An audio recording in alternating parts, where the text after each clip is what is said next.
श्री शिव महापुराण विद्वेश्वर संहिता 8वां अध्याय मोक्षदायक पुण्य क्षेत्रों का वर्णन। काल विशेष में विभिन्न नदियों के जल में स्नान के उत्तम फल का निर्देश तथा तीर्थों में पाप से बचे रहने की चेतावनी। सूत जी बोले, विद्वान एवं बुद्धिमान महर्षियों, मोक्षदायक शिव क्षेत्रों का वर्णन सुनो। तत्पश्चात मैं लोक रक्षा के लिए शिव संबंधी आगमों का वर्णन करूंगा। पर्वत, वन और काननों सहित इस पृथ्वी का विस्तार 50 करोड़ योजन है। भगवान शिव की आज्ञा से पृथ्वी संपूर्ण जगत को धारण करके स्थित है। भगवान शिव ने भूतल पर विभिन्न स्थानों में वहां के निवासियों को कृपा पूर्वक मोक्ष देने के लिए शिव क्षेत्र का निर्माण किया है। कुछ क्षेत्र ऐसे हैं जिन्हें देवताओं तथा ऋषियों ने अपना वास स्थान बनाकर अनुग्रहित किया है, इसीलिए उनमें तीर्थत्व प्रकट हो गया है। तथा अन्य बहुत से तीर्थ क्षेत्र ऐसे हैं जो लोगों की रक्षा के लिए स्वयं प्रादुर्भूत हुए हैं।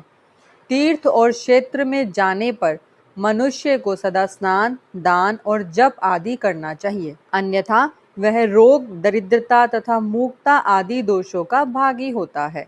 जो मनुष्य इस भारतवर्ष के भीतर मृत्यु को प्राप्त होता है, वह अपने पुण्य के फल से ब्रह्मलोक में वास करके पुण्य अक्षय के पश्चात पुनः मनुष्य योनि में ही जन्म लेता है।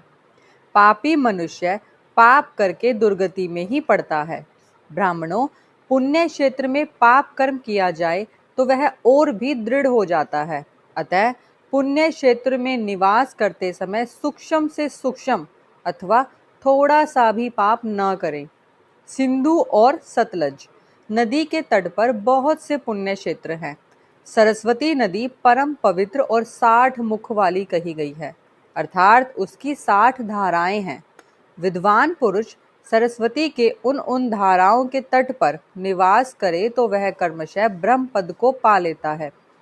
हिमालय पर्वत से निकली हुई पुण्य सलीला गंगा 100 मुख वाली नदी है। उसके तट पर काशी, प्रयाग आदि अनेक पुण्य क्षेत्र हैं। वहां मकर राशि के सूर्य होने पर गंगा की तटभूमि पहले से भी अधिक प्रशस्त एवं पुण्यदायक हो जाती है। सोनभद्र नदी की 10 धाराएं हैं। वह बृहस्पति के मकर राशि में आने पर अत्यंत पवित्र तथा अभीष्ट फल देने वाली हो जाती है। उस समय वहां स्नान और उपवास करने से विनायक पद की प्राप्ति होती है। पुल्य सलीला महानदी नर्मदा के 24 मुख हैं। उसमें स्नान तथा उसके तट पर निवास करने से मनुष्य को वैष्णव पद की प्राप्ति होती है। तमसा के 12 तथा रेवा के 10 मुख हैं। परम पुण्यमयी गोदावरी के 21 मुख बताए गए हैं। वह ब्रह्म हत्या तथा गोवध के पाप का भी नाश करने वाली एवं रुद्र लोक देने वाली है। कृष्णवेणी नदी का जल बड़ा पवित्र है। वह नदी समस्त पापों का नाश करने वाली है। उसके 18 मुख बताए गए हैं तथा वह शिवलोक प्रदान करने वाली है। तुंगभद्रा के 10 मुख हैं। वह ब्रह्मलोक देने वाली है। पुण्य सलीला सुवर्ण मुखरी के 9 मुख कहे गए हैं। ब्रह्मलोक से लौटे हुए जीव उसी के तट पर जन्म लेते हैं। सरस्वती नदी, पंपा सरोवर, कन्याकुमारी, अंतरीप तथा शुभ कारक श्वेत नदी, ये सभी पुण्य क्षेत्र हैं। इनके तट पर निवास करने से इंद्रलोक की प्राप्ति होती है।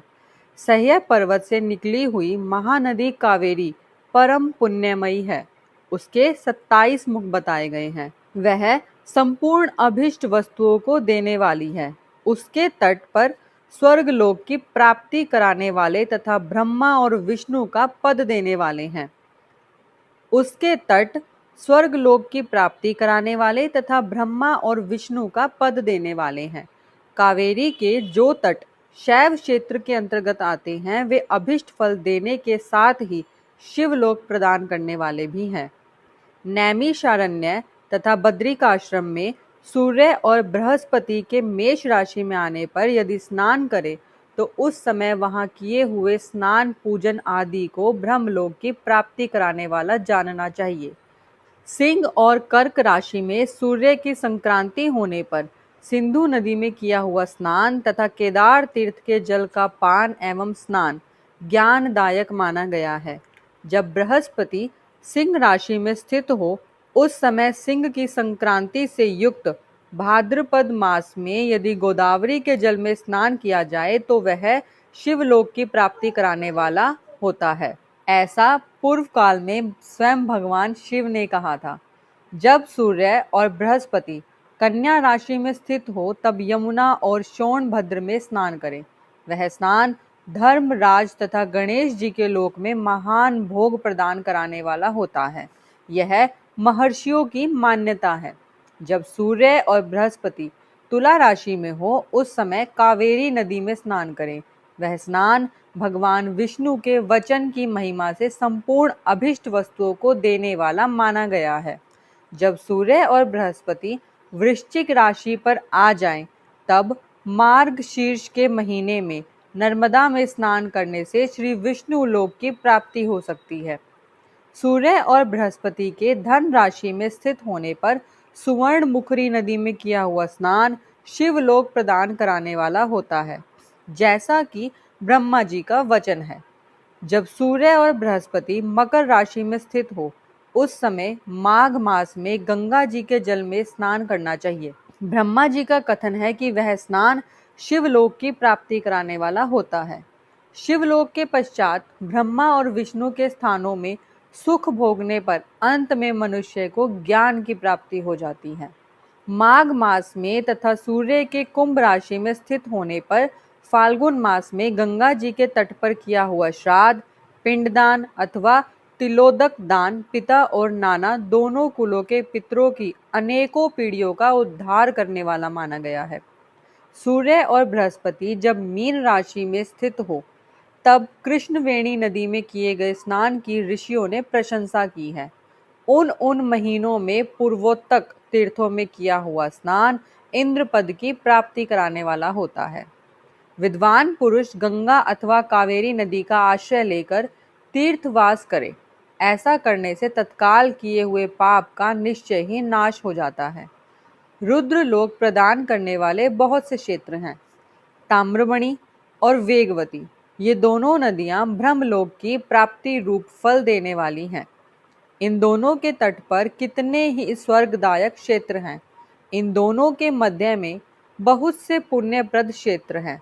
वहां निवास करने वाला विद्वान पुरुष वैसे फल का भागी होता है। सदाचार, उत्तम वृत्ति तथा सद्भावना के साथ मन में दया भाव रखते हुए विद्वान पुरुषों को तीर्थ में निवास करना चाहिए, अन्यथा उसका फल नहीं मिलता। पुण्य क्षेत्र में किया हुआ थोड़ा सा पुण्य भी अनेक प्रकार के वृद्धि को प्राप्त होता है तथा वहां किया हुआ छोटा सा पाप भी महान हो जाता है।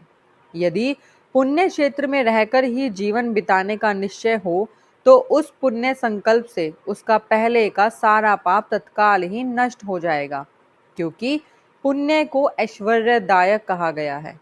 ब्राह्मणों, तीर्थवास जनित पुण्य कायिक, वाचिक और मानसिक सारे पापों का नाश कर देता है। तीर्थ में किया हुआ मानसिक पाप वज्रलेप होता है, वह कई कल्पों तक पीछा नहीं छोड़ता। वैसा पाप केवल ध्यान से ही नष्ट होता है, अन्यथा नहीं। वाचिक पाप जप से तथा कायिक पाप शरीर को सुखाने जैसे कठोर तप से नष्ट होता है। अतः सुख चाहने वाले पुरुष को देवताओं की पूजा करते और ब्राह्मणों को दान देते हुए पाप से बचकर ही तीर्थ में निवास करना चाहिए। आज का अध्याय यहीं समाप्त होता है। आगे हम जानेंगे अगले अध्याय में। तब तक के लिए जय शिव शंकर।